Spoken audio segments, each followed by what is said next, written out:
I serve in the National Guard while working full-time in a big industry, earning a six-figure salary. I'm physically fit, and I even built my own house and a small farm. I've been in a relationship with my soon-to-be ex for 11 years, and we got married 2 years ago. Recently, I returned from a combat deployment, and we were planning to start a family. However, I made a shocking discovery. While I was away for over 6 months, she had an affair with the man she hired to fix our fence. They had unprotected contacts multiple times, and she developed strong feelings for him. They shared experiences and emotions that she never did with me. She found the small-town cowboy she had always desired, whereas I am not a cowboy. She remains unaware that I know the full extent of their infidelity, but her behavior has been strange ever since I returned home. She claims she lived alone for a year and adjusted to my absence. But I believe the real reason is that she's in love with him and stays with me only because I never left her.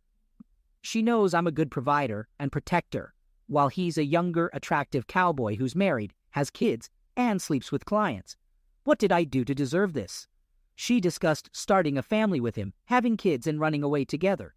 She's leading this double life while pretending everything is fine. She's making plans for our planting season, and we even bought more chickens. She talks about having kids with me and scheduling doctor appointments, oblivious to how utterly shattered I am. Hiding behind the tough stoicism I learned in the military, I've talked to my Catholic best friend about it, discussing the situation in detail. He believes I should try to fix things and salvage the relationship. While I contemplate filing for divorce and kicking her out, I'm certain that we can't even remain friends, so I set up meetings with 2 lawyers to begin the filing process. I don't believe this relationship can be saved. She shows no remorse, and I suspect she may be a sociopath. Unfortunately, I haven't been able to schedule any in-person therapy sessions. The first available appointments are over 3 weeks away, which is frustrating. Today, I mustered the courage to confide in my mother and closest friends. It was a difficult conversation. I haven't confronted her yet, but I'm making preparations to do so. 2 days later, I have 2 legal consultations today to start the divorce process. Following your advice, I've hired a private investigator. This guy, I've discovered through the investigation, has multiple aliases, a suspended license, and a past conviction. He's 28 years old, married with 2 children, and lives just 15 minutes away from my home. Last night, I had a panic attack and woke up in tears while she slept beside me.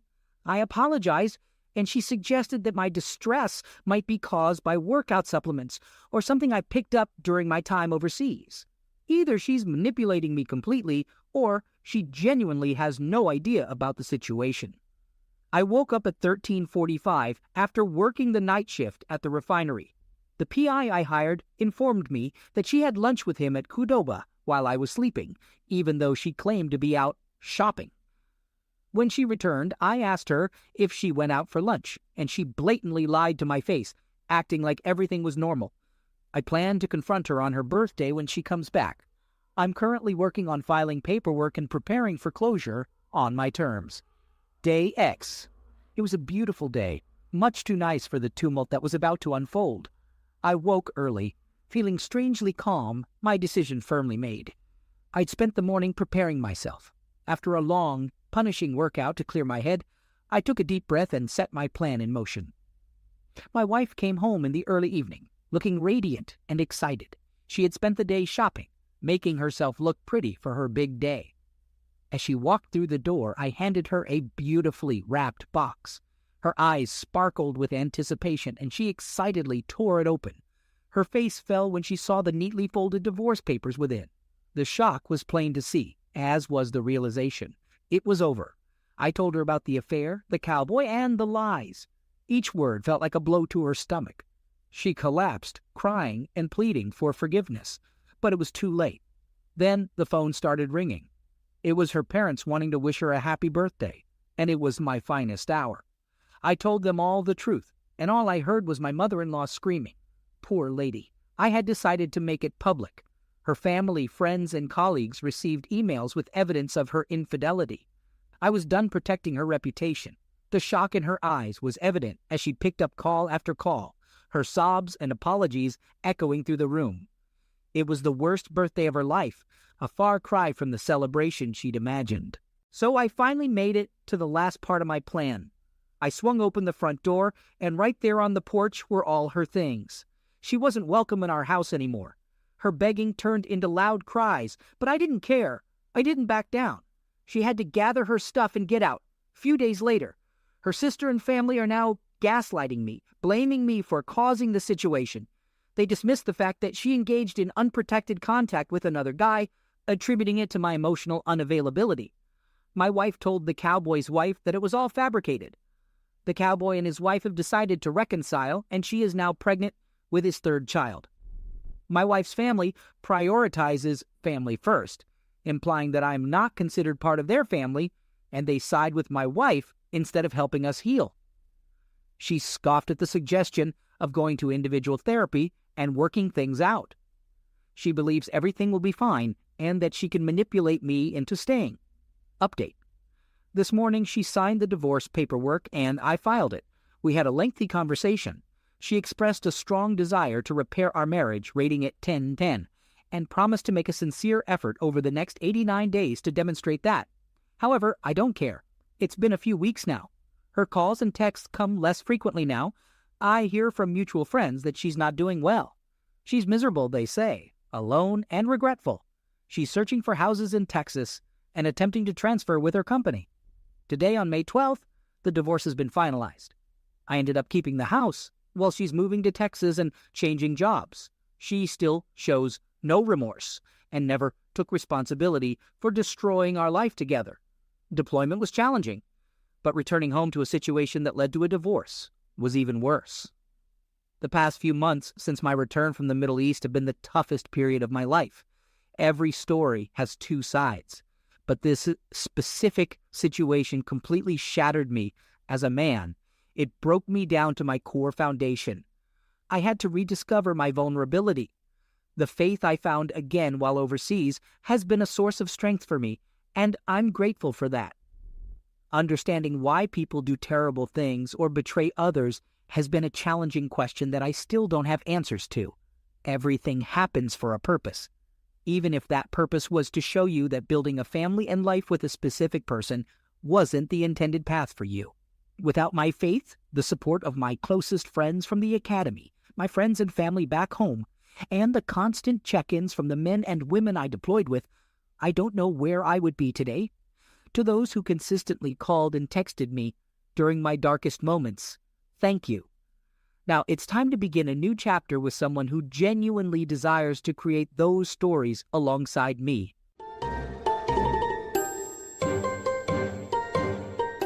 Second story. Dee and I were together from the age of 18. We dated for 6 years and were married for 6 years. We had an amazing connection, and our personalities and interests complemented each other perfectly. Being with him felt so natural, like we were meant to be together. I was deeply in love with him, and a part of me still is. Throughout our relationship, I never noticed any signs of him cheating. We had a wonderful relationship for many years, getting married, adopting a dog, and spending most of our time together. We were genuinely happy. However, things took a dark turn when he started struggling with alcohol. I began to notice things that weren't right and tried to discuss it with him. He would get extremely drunk and ask for help, only to deny it and make me doubt myself the next day. This pattern continued for a few years until he finally became sober.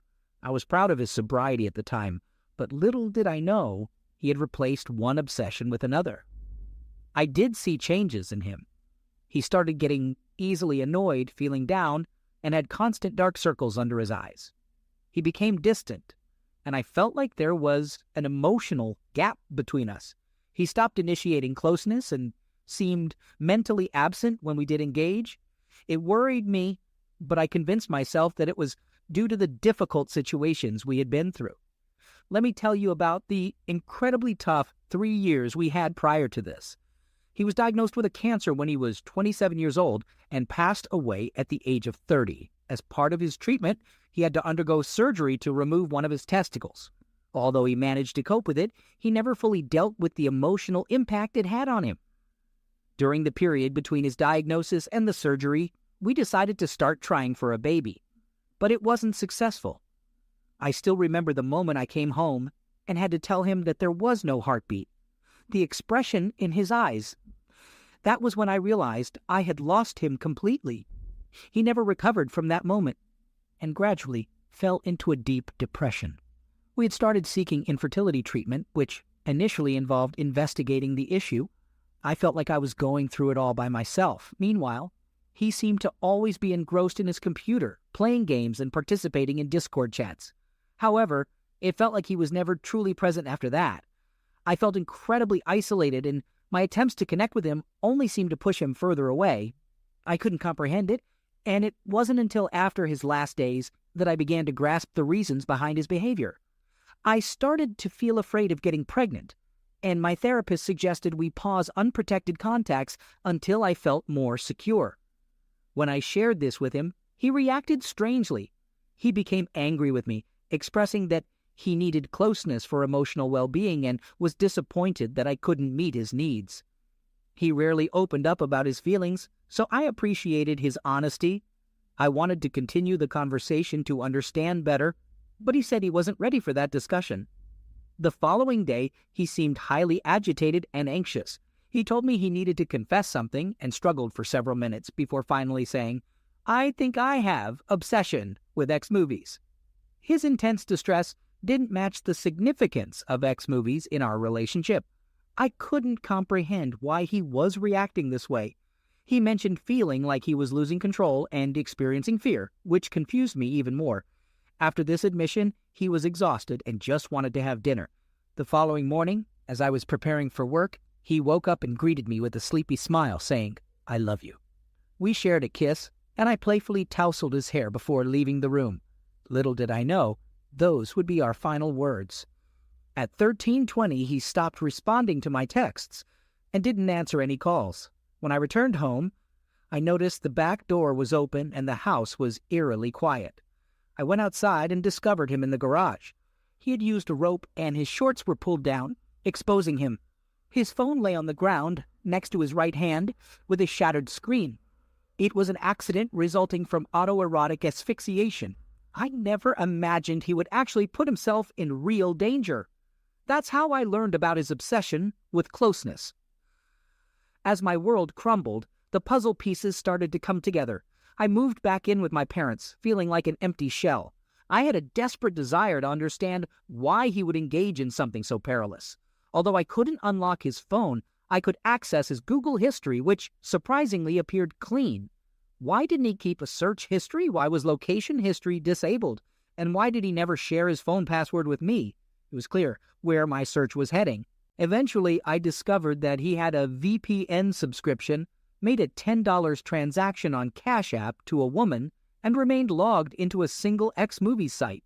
His profile on that website was linked to a Yahoo email address I had never seen before. So I visited Yahoo, entered the email address, and tried the only password of his that I knew, and it worked. I gained access. My heart raced as I quickly scanned through the email subject lines. There were a lot of unfamiliar sites, including Craigslist. The emails traced back to our time in college. It devastated me. I came across numerous posts where he complained about me, my lack of skill in BJ, and my inability to be exciting in bed. Keep in mind, I had spent 12 years trying my best to fulfill his desires. It hurt to realize that he never truly valued me. Some posts suggested that I was amazing in every aspect except closeness, so he sought other outlets to fulfill that need while remaining in the relationship. I also discovered countless chat logs on Discord, Skype, Facebook Messenger, and Telegram. In one role play, he pretended to be hypnotized to forget about me, and as the scenario progressed, they expressed love for each other and discussed the possibility of D moving across the country to be with the other person. There was also an instance during our college years where he engaged in texting with an older woman while I slept next to him. Additionally, while we were married, he had an online affair with a college student. The sheer number of these instances is overwhelming. I shared my discovery with his mother, which may sound strange, but we've always had a close relationship. She reacted strangely, falling into an eerie silence. Eventually, she spoke slowly, and revealed something shocking. I thought he had stopped doing that. Excuse me, what? She reluctantly disclosed that during our first year of college, he had confessed to her that he had cheated. He explained that he felt lonely and homesick, and turned to closeness as a source of comfort. He met up with a guy, started giving him a BJ, but then broke down in tears and ran away. Apparently he sought counseling for the remainder of that semester. His mother believed that was the end of it, but he had continued his infidelity in secret. He began cheating on me no later than 6 months into our relationship, and continued doing so on and off until his last days. The last messages on his phone involved role-playing on Kik. It feels as if I lost him on 2 occasions. When he passed away, I lost the future we had planned together. And when I uncovered his infidelity, I lost the past we shared. Everything I believed to be true turned out to be a lie. It's a confusing and disorienting experience. Considering how extensively he deceived me and hid his actions, I find it difficult to trust him. However, his struggle with this obsession appears to be genuine. There were many moments where he genuinely loved me. Yet, he also cheated on me throughout our entire relationship. I am both a grieving widow and a betrayed spouse. I still love him deeply, but I'm painfully hurt. It's all mixed together, and at times, I don't know whether I want to embrace him or confront him. How does one reconcile betrayal from the person they trusted the most when they can never have a conversation with them again?